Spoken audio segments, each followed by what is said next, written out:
Hey, Shane Melanson, the arbitrage architect. One of the biggest questions that I get is, Shane, what's the biggest difference between investing in commercial real estate versus residential real estate?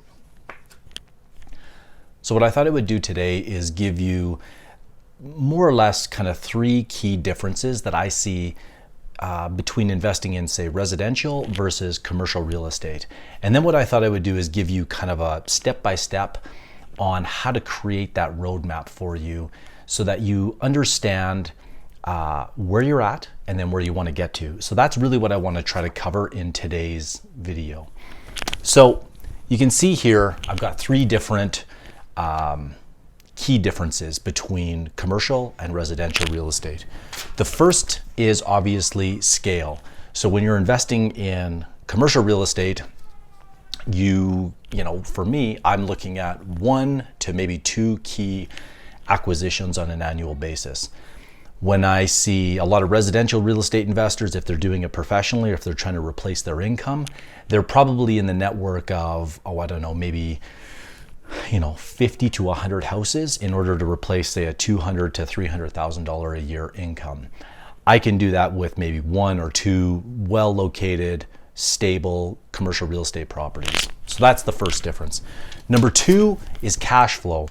And what I mean by cash flow is when you're investing in residential real estate, now this isn't always like, there's no hard and fast rule. So, and just to be clear, I started off investing in residential real estate. I like residential real estate.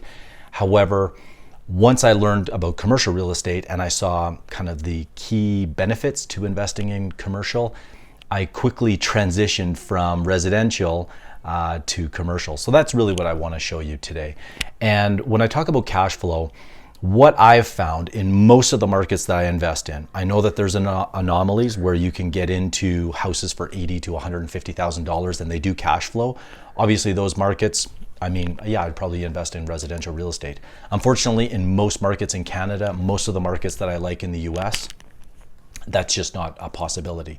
So in residential, you're really looking at kind of capital appreciation and principal pay down, right? Your mortgage going down. In commercial real estate, on the other hand, you're buying properties on cash flow, which is typically the net operating income, which is your gross revenue minus your expenses. You're going to be left with your NOI, or your net operating income, and that is what the value of the commercial real estate is based on. And so, for most of the properties I look at, typically on a going in basis, I'm kind of in that 6 to 7% cash on cash. And then if I'm able to force appreciation or add value, I'm able to boost that to 10, 12. In some cases, I'm getting 15 and 20% returns. Those are more advanced strategies. So let's just stick with kind of stable 6 to 10%. Okay. So cash flow is kind of the second key difference. The third difference is barriers to entry. And this is really where I think most people probably starting to look at commercial real estate get nervous or scared off. I see that a lot just in my private Facebook group or clients that I work with. They don't have the relationships to find deals, to raise money, and I tell them to embrace that, because the reason I focus on finding opportunities that no one else finds is those arbitrage opportunities, if you will, really allow me a competitive advantage when I'm investing in properties. So the fact that it's harder to find a property, the fact that it takes more equity and capital, those I view as good things, because it means less competition, and less competition generally means that if I find the good deal, then it will benefit me in the long run. So yes, it does take more time. Yes, it does take more experience and a skill set and whatnot. Watching these videos, listening to my podcast, reading my books, not just mine. There's obviously other people out there that you can watch too. But for these three key areas, I would say that they are kind of fundamentally what drives commercial real estate and why I like it so much over, say, residential real estate. Now, what I thought I would do is kind of give you a quick whatever, like this is what I walk my investors through. Okay, so when people come to me and they say, Shane, I want to start investing in commercial real estate, I say, okay, perfect. So where are you today, right? So I just gave a hypothetical individual that, you know, might be fairly close to someone that I'm working with, right? So they start at point A, and I ask them to list out kind of what's your net worth today. So in this case, 250,000. How much money are you making every year? Let's say it's 250. What are your expenses, right? So in this case, maybe it's 120,000 a year. And I didn't list it here, but let's say you could save another 50,000 a year towards investing in commercial real estate. Okay, so that would be kind of, you know, where are you today? And then what I help them with is like this journey. And even though they want to get to over here, which is the ultimate outcome, which we'll get to, what I try to get them to focus on, if you will, is let's just get to milestone 1. Think of it like base camp 1, where base camp 1 is 120,000 a year to replace your expenses. So I call this like your survival. And then I say, okay, so if you can get 10% returns, you only need 1.2 million invested. Now, some people might say, well, I'll never get 10%. Well, okay, let's say 8%. I think that's 1.5 million. Let's say it's 6%. That's 2 million. So at least now we have like a target that we're striving for. And it's like it's base camp 1. And then the next one is, I didn't spell it all out, but it's comfort, right? And so comfort is essentially once you've replaced, so you've got passive income that covers your expenses. So that's security. Number 2 is comfort, where you have replaced your income.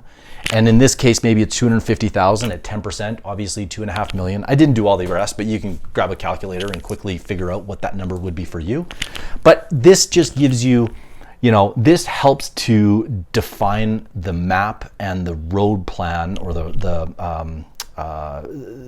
game plan, if you will, of where you want to get to, right? I call this like my commercial real estate path or investing path that I take my investors on.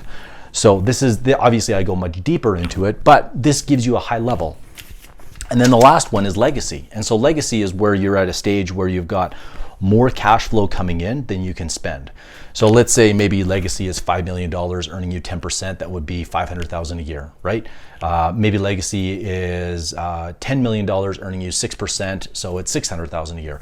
I mean, every person that I work with has a different idea of how much money they need, but in legacy, what you're really able to do is contribute and give back. So just those are concepts, a framework, if you will. So, you know, to kind of recap, these are the major differences. I would say embrace it. I mean, you know, the reality is someone like Warren Buffett, I was reading recently, he will spend 8 hours a day researching companies to invest in, 8 hours a day. And he is looking for 1 to 2 really good properties to invest in.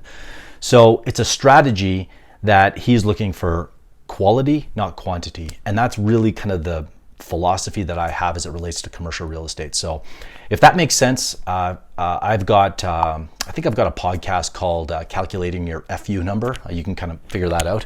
And that's really what this is here. I go deeper into it. So that's number 1. Number 2, you can grab my commercial real estate scorecard or investing scorecard, which is kind of a 5-page document that really walks you through how I find properties, how I analyze them, a little bit on how to raise capital. It's short, it's condensed, but it's very valuable. I mean, it took me, I don't know, probably several months to kind of put together. So if you want that, you can just go to clubsyndication.com. There's probably a link below here that you can click on, grab it. And yeah, appreciate you watching. If you have any comments, certainly post below. I'll do my best to respond in a timely fashion. And we'll see you in the next video. Thanks.